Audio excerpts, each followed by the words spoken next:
কৃষ্ণ কৃষ্ণ শ্ৰদ্ধাৰ ৰাইজ, আজি আমাৰ গৃহত এয়া কণমানি ৰশ্মি পাটৰ, যিয়ে প্ৰথম শ্ৰেণীত পঢ়ি থাকোঁতেই উৰিষ্যাৰ কটকত সৰ্বভাৰতীয় পৰ্যায়ত অনুষ্ঠিত হোৱা নৃত্য গীত প্ৰতিযোগিতাত শ্ৰী শ্ৰী শংকৰদেৱ বিৰচিত এটি বৰগীত পৰিৱেশন কৰি দক্ষ বিচাৰকৰ হাতৰ পৰা তৃতীয় পুৰস্কাৰ আজৰি আনিবলৈ সক্ষম হৈছিল।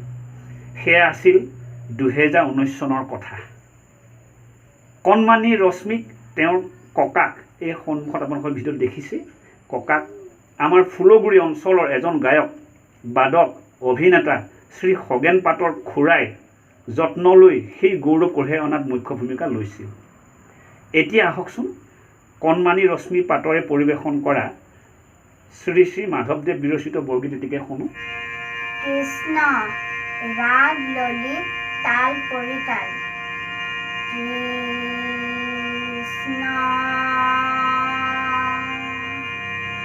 শংকৰ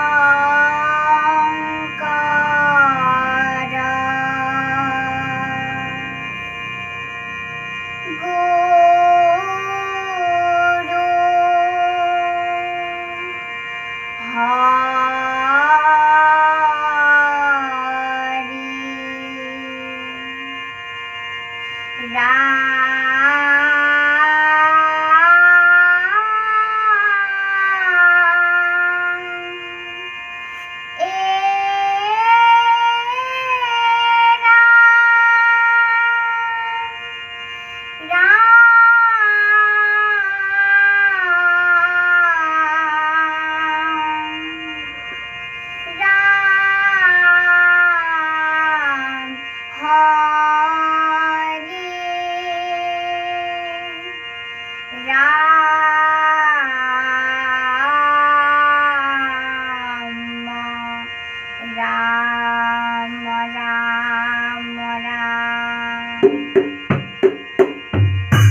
নমস্কাৰ। আমি এই কণমানি ৰশ্মি পাটৰলৈ আমাৰ তেখেতক ককাক আৰু আইতাকলৈ আমি আজি এই আমাৰ গৃহলৈ আহি এই গীতটি পৰিৱেশন কৰি আমাক আপ্লুত কৰাৰ বাবে তাৰ উপৰি আপোনাক বৰগীতটি সোৱাদ দিয়াত যি অকণ সময় দিলে তাৰ বাবে আমি কৃতজ্ঞ হৈছোঁ।